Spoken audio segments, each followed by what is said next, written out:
नमस्कार।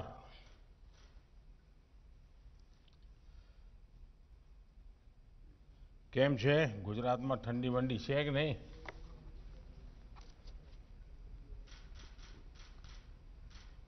गुजरात के राज्यपाल आचार्य देवव्रत जी, मुख्यमंत्री श्रीमान विजय भाई रूपाणी, विधानसभा स्पीकर श्री राजेंद्र त्रिवेदी जी, केंद्रीय स्वास्थ्य मंत्री डॉक्टर हर्षवर्धन जी, डिप्टी सीएम भाई नितिन पटेल जी, मंत्रिमंडल के मेरे साथी श्रीमान अश्विनी चौबे जी, मनसुख भाई मांडविया, पुरुषोत्तम रूपाला, गुजरात सरकार में मंत्री श्री भूपेंद्र सिंह चुड़ासमा, श्री किशोर कानानी, अन्य सभी मंत्रीगण, सांसदगण, धारासभ्यगण, अन्य सभी महानुभाव, भाइयों और बहनों, नया साल दस्तक दे रहा है।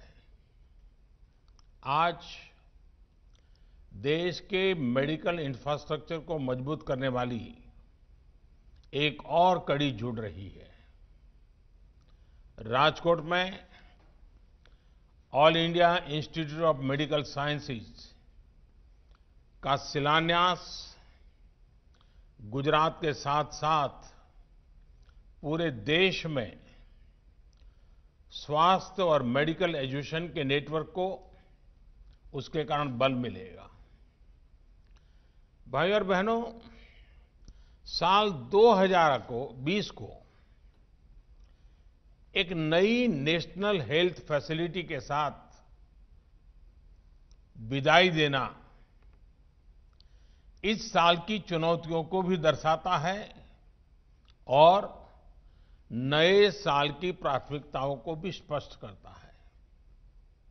ये साल पूरी दुनिया के लिए स्वास्थ्य के रूप में अभूतपूर्व चुनौतियों का साल रहा है। इस साल ने दिखाया है कि स्वास्थ्य ही संपदा है। ये कथा हमें हमारे पूर्वजों ने क्यों सिखाई है, ये हमें बार बार क्यों रटाया गया है, ये 2020 ने हमें भली भांति सिखा दिया। स्वास्थ्य पर जब चोट होती है तो जीवन का हर पहलू बुरी तरह से प्रभावित होता है और सिर्फ परिवार नहीं, पूरा सामाजिक दायरा उसकी लपेट में आ जाता है। और इसलिए साल का यह अंतिम दिन भारत के उन लाखों डॉक्टर्स, हेल्थ वॉरियर्स, सफाई कर्मियों, दवा दुकानों में काम करने वाले और दूसरे फ्रंटलाइन कोरोना योद्धाओं को याद करने का है, जो मानवता की रक्षा के लिए लगातार अपने जीवन को दांव पर लगा रहे हैं। कर्तव्य पथ पर जिन साथियों ने अपना जीवन दे दिया है, मैं आज उन सबको आदरपूर्वक नमन करता हूं। आज देश उन साथियों को, उन वैज्ञानिकों को, उन कर्मचारियों को भी बार बार याद कर रहा है जो कोरोना से लड़ाई के लिए जरूरी मेडिकल इंफ्रास्ट्रक्चर तैयार करने में दिन रात जुटे रहे हैं। आज का दिन उन सभी साथियों की सराहना का है जिन्होंने इस मुश्किल दौर में गरीब तक भोजन और दूसरी सुविधाएं पहुंचाने में पूरे समर्पण के साथ काम किया। इतना लंबा समय, इतनी बड़ी आपदा, लेकिन ये समाज की सामूहिक संगठित ताकत, समाज का सेवा भाव समाज की संवेदनशीलता, उसी का नतीजा है कि देशवासियों ने किसी गरीब को भी इस कठिनाई भरे दिनों में रात को भूखा सोने नहीं दिया। ये सब नमन के पात्र हैं, आदर के पात्र हैं। साथियों, मुश्किल भरे इस साल ने दिखाया है कि भारत जब एकजुट होता है तो मुश्किल से मुश्किल संकट का सामना वो कितनी प्रभावी तरीके से कर सकता है। भारत ने एकजुटता के साथ जिस प्रकार समय पर प्रभावी कदम उठाए, उसी का परिणाम है कि आज हम बहुत बेहतर स्थिति में हैं। जिस देश में 130 करोड़ से ज्यादा लोग हों, घनी आबादी हो, वहां करीब करीब 1 करोड़ लोग इस बीमारी से लड़कर जीत चुके हैं। कोरोना से पीड़ित साथियों को बचाने का भारत का रिकॉर्ड दुनिया से बहुत बेहतर रहा है। वहीं अब संक्रमण के मामले में भी भारत लगातार नीचे की तरफ जा रहा है। भाइयों और बहनों, साल 2020 में संक्रमण की निराशा थी, चिंताएं थी, चारों तरफ सवालिया निशान थे। 2020 की वो पहचान बन गई, लेकिन 2021 इलाज की आशा लेकर के आ रहा है। वैक्सीन को लेकर भारत में हर जरूरी तैयारियां चल रही हैं। भारत में बनी वैक्सीन तेजी से हर जरूरी वर्ग तक पहुंचे, इसके लिए कोशिशें अंतिम चरणों में हैं। दुनिया का सबसे बड़ा टीकाकरण अभियान चलाने के लिए भारत की तैयारियां जोरों पर है। मुझे विश्वास है कि जिस तरह बीते साल संक्रमण से रोकने के लिए हमने एकजुट होकर प्रयास किए, उसी तरह टीकाकरण को सफल बनाने के लिए भी पूरा भारत एकजुटता से आगे बढ़ेगा। साथियों, गुजरात में भी संक्रमण को रोकने के लिए और अब टीकाकरण के लिए तैयारियों को लेकर प्रशंसनीय काम हुआ है।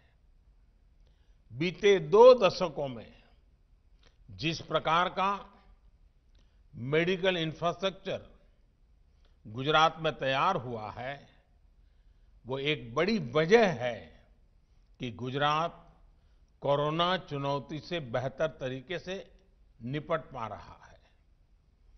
एम्स राजकोट गुजरात के हेल्थ नेटवर्क को और सशक्त करेगा, मजबूत करेगा। अब गंभीर से गंभीर बीमारियों के लिए राजकोट में ही आधुनिक सुविधा उपलब्ध हो रही है। इलाज और शिक्षा के अलावा इससे रोजगार के भी अनेक अवसर तैयार होंगे। नए अस्पताल में काम करने वाले लगभग 5,000 सीधे रोजगार उपलब्ध होंगे। इसके साथ साथ रहन-सहन, खाने-पीने, ट्रांसपोर्ट, दूसरी मेडिकल सुविधाओं से जुड़े अनेक अप्रत्यक्ष रोजगार भी यहां बनेंगे। और हमने देखा है कि जहां बड़ा अस्पताल होता है तो उसके बाहर एक छोटा शहर ही बस जाता है। भाइयों और बहनों, मेडिकल सेक्टर में गुजरात की इस सफलता के पीछे 2 दशकों का अनवरत प्रयास है। समर्पण और संकल्प है।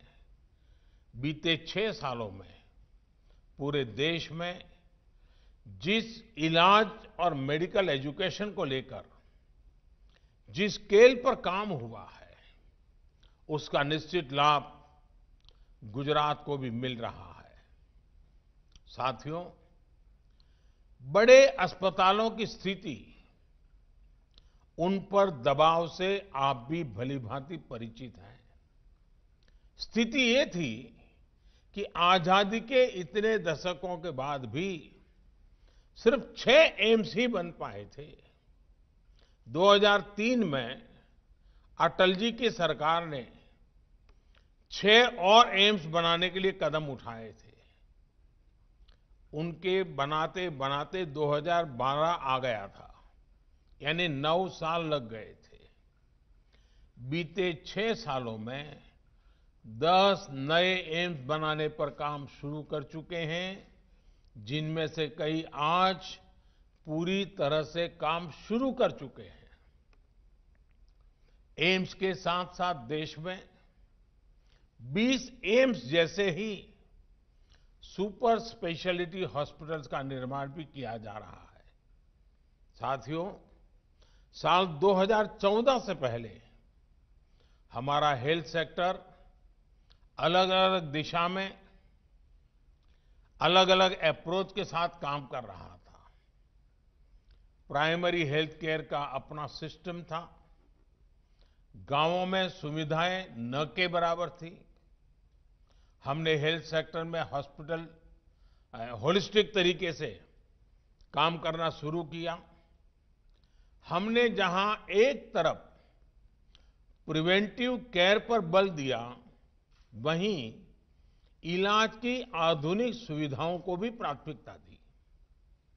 हमने जहां गरीब का इलाज पर होने वाला खर्च कम किया, वहीं इस बात पर भी जोर दिया कि डॉक्टरों की संख्या में तेजी से वृद्धि हो।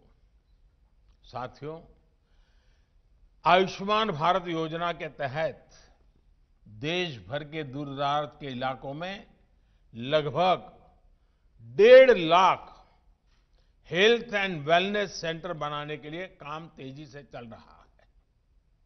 अभी तक इनमें से 50,000 सेंटर सेवा देना शुरू भी कर चुके हैं। लगभग 5,000 गुजरात में ही हैं। इस योजना से अब तक देश के करीब 1.5 करोड़ गरीबों को 5 लाख रुपए तक का मुफ्त इलाज मिला है। इस योजना ने गरीब भाई बहनों की कितनी बड़ी मदद की है, इसके लिए एक आंकड़ा मैं देश को बताना चाहता हूं। साथियों, आयुष्मान भारत योजना से गरीबों के लगभग 30,000 करोड़ रुपए से ज्यादा बचे हैं। 30,000 करोड़ रुपए, ये बहुत बड़ा रकम है। आप सोचिए, इस योजना ने गरीबों को कितनी बड़ी आर्थिक चिंता से मुक्त किया है। कैंसर हो, हार्ट की प्रॉब्लम हो, किडनी की परेशानी हो, अनेकों गंभीर बीमारियों का इलाज मेरे देश के गरीबों ने मुफ्त कराया है, और वो भी अच्छी अस्पतालों में। साथियों, बीमारी के दौरान गरीबों का एक और साथी है जन औषधि केंद्र। देश में लगभग 7,000 जन औषधि केंद्र गरीबों को बहुत ही कम कीमत पर दवाइयां उपलब्ध करा रहे हैं। इन जन औषधि केंद्रों पर दवाइयां करीब करीब 90% तक सस्ती होती हैं। यानी 100 रुपए की दवाई 10 रुपए में मिलती है। 3.5 लाख से ज्यादा गरीब मरीज हर रोज इन जन औषधि केंद्रों का लाभ ले रहे हैं, और इन केंद्रों की सस्ती दवाइयों की वजह से गरीबों के हर साल औसतन एवरेज 3600 करोड़ रुपए खर्च होने से बच रहे हैं। आप अंदाजा लगा सकते हैं कि कितनी बड़ी मदद हो रही है। वैसे कुछ लोगों के मन में सवाल उठ सकता है कि आखिर सरकार इलाज का खर्च कम करने, दवाइयों पर होने वाले खर्च को कम करने पर इतना जोर क्यों दे रही है? साथियों, हम में से अधिकांश उसी पृष्ठभूमि से निकले लोग हैं। गरीब और मध्यम वर्ग में इलाज का खर्च हमेशा से बहुत बड़ी चिंता रहा है। जब किसी गरीब को गंभीर बीमारी होती है तो इस बात की संभावना बहुत ज्यादा होती है कि वो अपना इलाज कराए ही नहीं। इलाज के लिए पैसे न होना, घर के अन्य खर्च, अपनी जिम्मेदारियों की चिंता, व्यक्ति के व्यवहार में ये बदलाव ला ही देती है। और हमने देखा है, जब गरीब बीमार हो जाता है, पैसे नहीं होते हैं, तो वो क्या करता है? दोहरे धागे की दुनिया में चला जाता है, पूजा पाठ की दुनिया में चला जाता है। उसको लगता है शायद वहीं से बच जाऊंगा, लेकिन वो इसलिए जाता है, हम ये ना कहें कि वो अंधश्रद्धा है, वो इसलिए जाता है कि उसके पास सही जगह पर जाने के लिए पैसे नहीं हैं, गरीबी उसको परेशान कर रही है। साथियों, हमने ये भी देखा है कि जो व्यवहार पैसे की कमी की वजह से बदल जाता है, वही व्यवहार जब गरीब के पास एक सुरक्षा कवच होता है तो वे एक आत्मविश्वास में बदल जाता है। आयुष्मान भारत योजना के तहत गरीबों का इलाज, लोगों की इस चिंता, इस व्यवहार को बदलने में सफल रहा है, जिसमें वो पैसे की कमी की वजह से अपना इलाज कराने अस्पताल जाते ही नहीं थे। और कभी-कभी तो मैंने देखा है कि घर के जो बुजुर्ग हैं, ज्यादा बुजुर्ग नहीं, 45-50 साल की आयु, बड़े व्यक्ति, वे इसलिए बीमार दवाई नहीं कराते, वो कहते कर्ज हो जाएगा तो सारा कर्ज बच्चों को देना पड़ेगा और बच्चे बर्बाद हो जाएंगे। बच्चों की जिंदगी बर्बाद न हो, इसलिए कई माँ बाप जीवन भर दर्द झेलते हैं और दर्द में ही मरते हैं। क्योंकि कर्ज ना हो, दर्द झेलें, लेकिन बच्चों के नसीब में कर्ज ना आए, इसलिए वो ट्रीटमेंट नहीं कराते। खास पर ये भी सही है कि प्राइवेट हॉस्पिटल जाने की तो गरीब पहले कभी सोच ही नहीं पाता था। आयुष्मान भारत के बाद अब ये भी बदल रहा है। साथियों, अपने स्वास्थ्य की सुरक्षा का एहसास, इलाज के लिए पैसे की उतनी चिंता का न होना, इसने समाज की सोच को बदल दिया है और हम इसके नतीजे भी देख रहे हैं। आज हेल्थ और वेलनेस को लेकर एक सतर्कता आई है, गंभीरता आई है। और ये सिर्फ शहरों में हो रहा है ऐसा नहीं है, अब दूसरे देश के गांवों में भी, अब ये दूर सुदूर हमारे देश के गांवों में भी ये जागरूकता हम देख रहे हैं। व्यवहार में परिवर्तन के ऐसे उदाहरण अन्य क्षेत्रों में भी नजर आ रहे हैं। जैसे शौचालयों की उपलब्धता से लोगों को स्वच्छता के लिए और जागरूक किया है। हर घर जल अभियान लोगों को स्वच्छ पानी सुनिश्चित कर रहा है, पानी से होने वाली बीमारियों को कम कर रहा है। रसोई में गैस पहुंचने के बाद न सिर्फ हमारी बहन बेटियों का स्वास्थ्य सुधर रहा है, बल्कि पूरे परिवार में एक सकारात्मकता की सोच आई है। ऐसे ही प्रधानमंत्री सुरक्षित मातृत्व अभियान के गर्भवती महिलाओं को रेगुलर चेक आपके लिए प्रोत्साहित किया है और चेकअप के कारण उनको पहले से गंभीरता की तरफ इंगित कर दिया जाता है। इसका लाभ ये हो रहा है कि गर्भावस्था के दौरान जो कॉम्प्लिकेटेड केसेस होते हैं वो जल्दी पकड़ में आते हैं और उनका समय पर इलाज भी होता है। वहीं प्रधानमंत्री मातृ वंदना योजना के द्वारा ये सुनिश्चित किया जा रहा है कि गर्भवती महिलाओं को पर्याप्त पोषण मिले, देखभाल मिले। पोषण अभियान ने भी उनमें जागरूकता बढ़ाई है।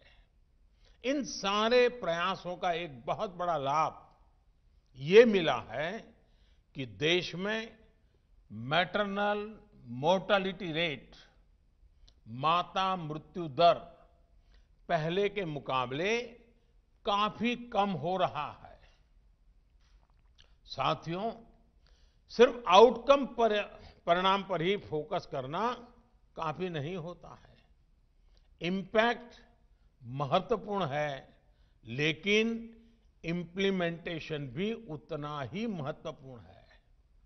और इसलिए मैं समझता हूं कि व्यवहार में व्यापक परिवर्तन लाने के लिए हमें सबसे पहले प्रोसेस, प्रक्रिया में सुधार करना आवश्यक होता है।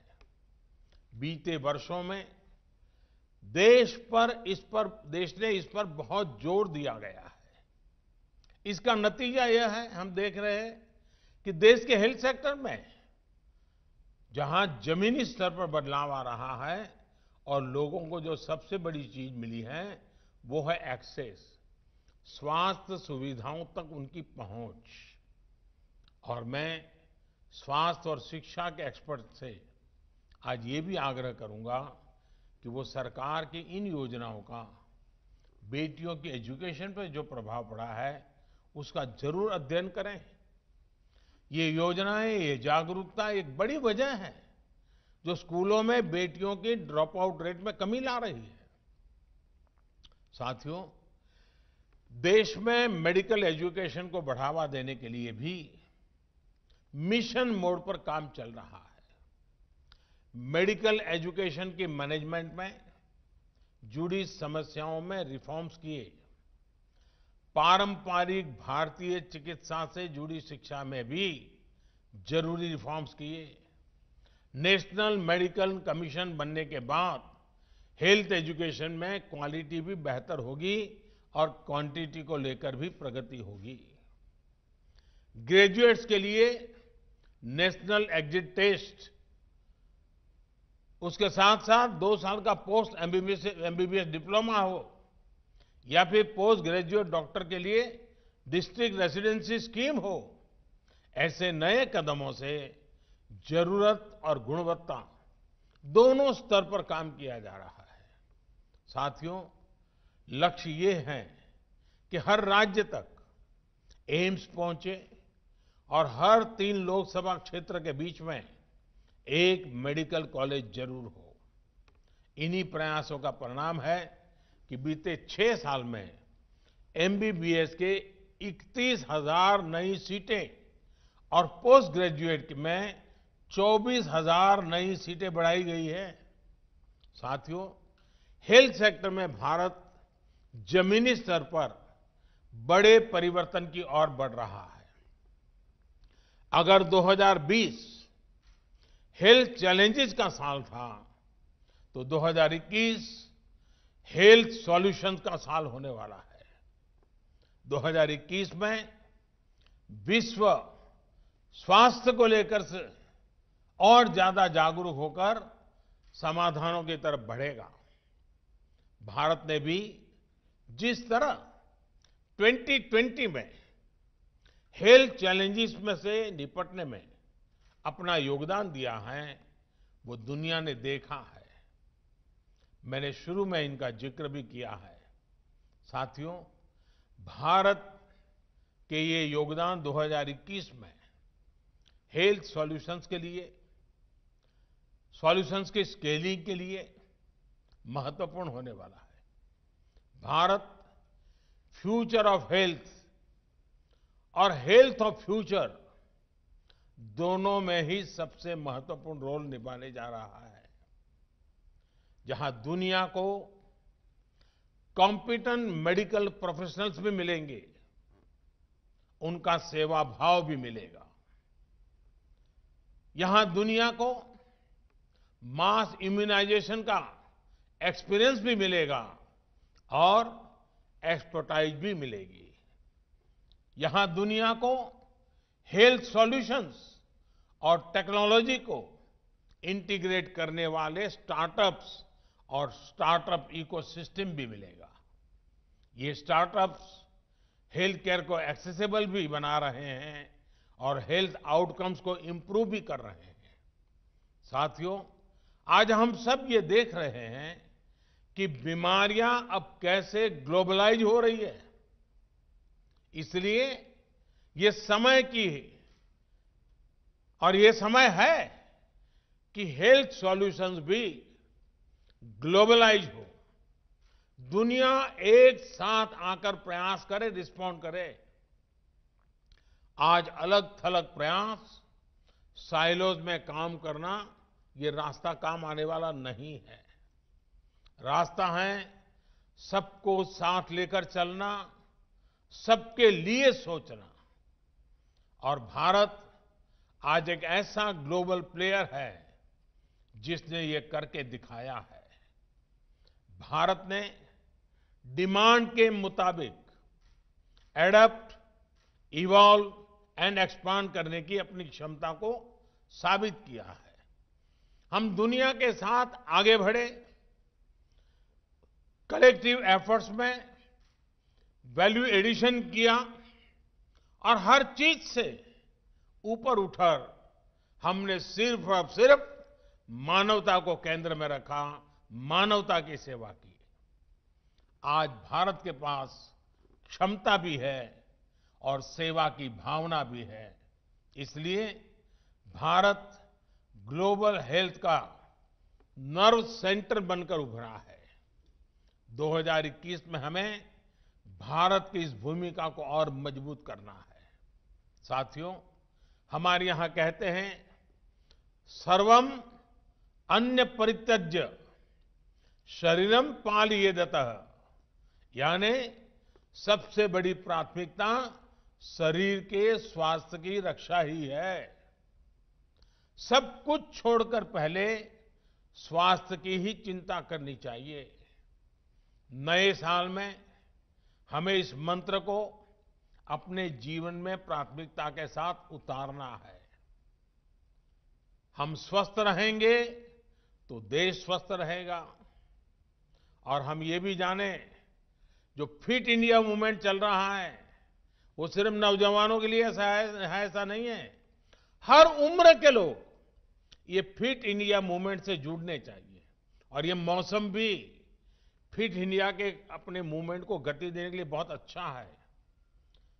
कोई परिवार ऐसा ना हो, चाहे योग की बात हो, चाहे फिट इंडिया की बात हो, हमें अपने आप को स्वस्थ रखना ही होगा। बीमार होने के बाद जो परेशानियां होती हैं, स्वस्थ रखने के लिए उतने प्रयत्न नहीं करने पड़ते हैं। और इसलिए फिट इंडिया, इस बात को हम हमेशा याद रखें, अपने आप को फिट रखें, अपने देश को फिट रखें। ये भी हम लोगों का कर्तव्य है। राजकोट के मेरे प्यारे भाइयों बहनों, गुजरात के मेरे प्यारे भाइयों बहनों, ये बात न भूलें कि कोरोना संक्रमण घट जरूर रहा है, लेकिन ये ऐसा वायरस है जो तेजी से फिर चपेट में ले लेता है। इसलिए 2 गज की दूरी, मास्क और सैनिटेशन के मामले में ढील बिल्कुल नहीं देनी है। नया साल हम सभी के लिए बहुत खुशियां लेकर के आए। आपके लिए और देश के लिए नया साल मंगल हो, लेकिन मैं ये भी कहूंगा, मैं पहले कहता था जब तक दवाई नहीं तब तक ढिलाई नहीं, बार बार कहता था। अब दवाई सामने दिख रही है, कुछ ही समय का सवाल है, तो भी मैं कहूंगा, पहले मैं कहता था दवाई नहीं तो ढिलाई नहीं, लेकिन अब मैं फिर से कह रहा हूं, दवाई भी और कड़ाई भी। कड़ाई भी बरतनी है और दवाई भी लेनी है। दवाई आ गई तो सब छूट मिल गई, ये भ्रम में मत रहना। दुनिया यही कहती है, वैज्ञानिक यही कहते हैं, और इसलिए अब मंत्र रहेगा हमारा 2021 का, दवाई भी और कड़ाई भी। दूसरी एक बात, हमारे देश में अफवाहों का बाजार जरा तेज रहता है। भांति भांति के लोग अपने निजी स्वार्थ के लिए, कभी गैर जिम्मेदार व्यवहार के लिए भांति भांति अफवाहें फैलाते हैं। हो सकता है जब वैक्सीन का काम प्रारंभ हो तो भी अफवाहों का बाजार भी उतना ही तेज चलेगा। किसी को बुरा दिखाने के लिए सामान्य मानव का कितना नुकसान हो रहा है, इसकी परवाह किए बिना न जाने अनगिनत काल्पनिक झूठ फैलाए जाएंगे।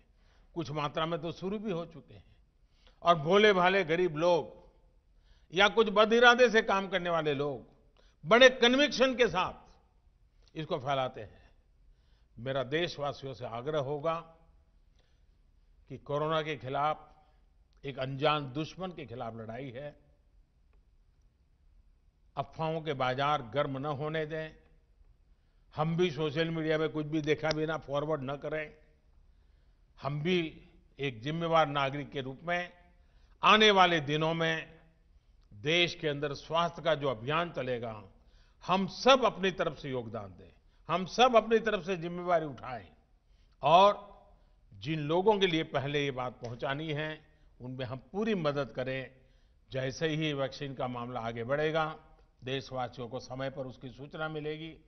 मैं फिर से एक बार 2021 के लिए आप सबको बहुत बहुत शुभकामनाएं देता हूं। અને રાજકોટના મારા ભાઈઓ બહેનોને આજે ઘણા સમય મને ફરી દર્શન કરવાનો મોકો મળ્યો છે।